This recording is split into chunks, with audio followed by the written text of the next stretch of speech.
Hello दोस्तों, मैं हूं आपका दोस्त एडवोकेट शिवेंद्र प्रताप सिंह। आज हम आपको बताएंगे, देखिए कोई भी मामला अगर सही है, यानी कि कोई एफआईआर अगर सही दर्ज कराई गई है, वास्तव में कोई अपराध हुआ है, तो जाहिर सी बात है कोई भी लाभ अभियुक्त लेना चाहेगा उसे नहीं मिलेगा। लेकिन इसी के अपोजिट अगर कोई भी एफआईआर फर्जी दर्ज कराई गई है, किसी के खिलाफ झूठे आरोप लगाए गए हैं, मनगढ़ंत आरोप लगाए गए हैं, किसी भी कारण से प्रेशर बनाने के लिए, पैसे के दोहन के लिए, तो जाहिर सी बात है उन मामलों में, ऐसे मामलों में अभियुक्त को राहत मिल जाएगी माननीय न्यायालय द्वारा। बात कर लेते हैं एंटीसपेक्टिक बेल के बारे में।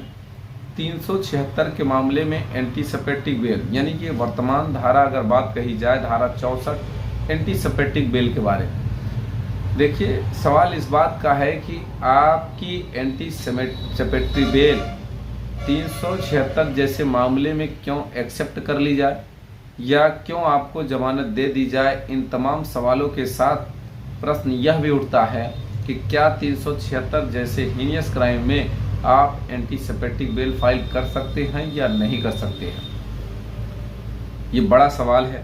और साथ ही साथ बात करेंगे कि क्या एंटीसपेक्टिक बेल बेस्ट ऑप्शन है 376 में, या फिर क्रिमिनल रिट फाइल करके एफआईआर क्वेश्चन फाइल करके स्टे लेना, अरेस्ट स्टे लेना बेस्ट ऑप्शन है। देखिए सबसे पहले तो आप ये मान के चलिए कि आप 376 के भी केस में एंटीसपेक्टिक बेल फाइल कर सकते हैं।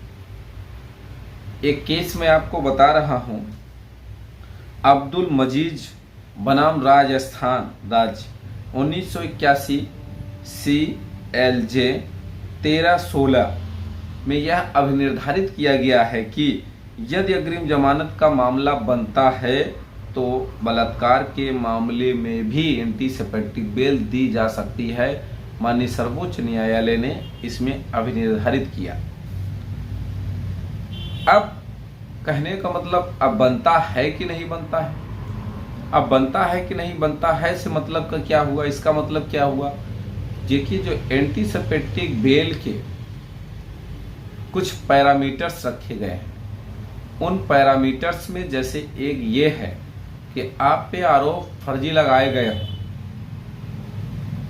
एक पैरामीटर यह भी है कि आपको पुलिस द्वारा गिरफ्तारी की प्रबल संभावना है, यानी आपकी गिरफ्तारी करने के लिए प्रबल संभावना है, ऐसा इसलिए आपको एंटीसपेक्टिक बेल दी जानी चाहिए।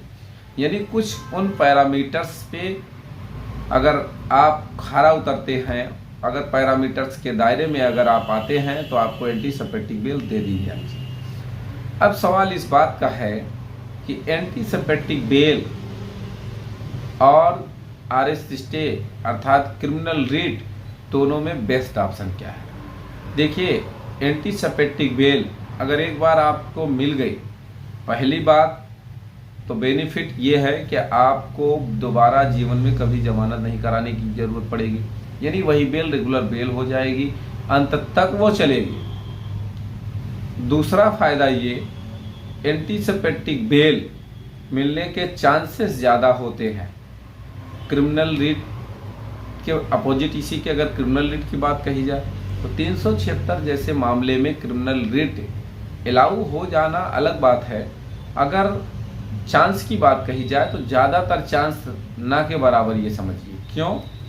क्योंकि ना आपके पास मेडिकल होता है, ना आपके पास 164 होता है, सिर्फ आपके पास सिर्फ और सिर्फ एफआईआर होती है। और एफआईआर से ऐसा कितना मसाला आप निकाल लेंगे, क्या आप ढूंढ लेंगे कि आपकी क्रिमिनल रिट अलाउ हो ही जाए।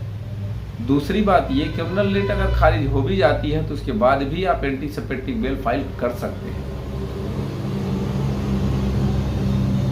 अब क्रिमिनल रिट अगर खारिज हो गई, बेल तो फाइल करेंगे लेकिन वो भी खारिज हो जाएगी। लेकिन इसी अपोजिट अगर एंटीसपेक्टिक बेल आपकी खारिज हो गई, केस झूठा है, तो आप सुप्रीम कोर्ट चले जाएंगे, गारंटी है मिल जाएगा, सेशन कोर्ट, हाई कोर्ट, फिर आप सुप्रीम कोर्ट। यहाँ एक सवाल और आता है कि क्या डायरेक्ट हाई कोर्ट एंटीसपेक्टिक बेल नहीं फाइल कर सकते? कर सकते हैं। आप डायरेक्ट एंटीसिपेटिक बेल हाई कोर्ट में भी फाइल कर सकते हैं, लेकिन वो तथ्य देना होगा, कारण देना होगा कि इतनी जल्दीबाजी क्या है या प्रॉपर चैनल से आप क्यों नहीं आ रहे हैं। तरीका तो यह है कि आप पहले सेशन में फाइल करें जहां प्रोविज़न दिया गया है, पहले सेशन में फिर हाई कोर्ट में। लेकिन अगर अर्जेंट है तो आप डायरेक्ट हाई कोर्ट में भी फाइल कर सकते हैं। ज़्यादातर मामलों में डायरेक्ट हाई कोर्ट फाइल करने से फ़ायदा कम मिलता है। या कभी कोर्टें ये कह दे आप सेशन में क्यों नहीं गए, ऐसा भी कह देते, और यही कहते हुए बाद में पता चला रिजेक्ट भी कर दिया। तो देखिए, उछल कूद से ज़्यादा बेस्ट ऑप्शन ये है कि जिसमें राहत मिले, प्रॉपर चैनल से आप जाएं। अगर कोई सवाल शेष रह गया है तो स्क्रीन पर चल रहे नंबर पर फ़ोन करके आप जानकारी ले सकते हैं। उम्मीद करता हूँ, आशा करता हूँ आज का यह वीडियो आपको बेहद पसंद आया होगा। अगर वीडियो पसंद आए तो वीडियो को लाइक करें, शेयर करें। यूट्यूब चैनल SP 72 कानून प्रयागराज को जरूर सब्सक्राइब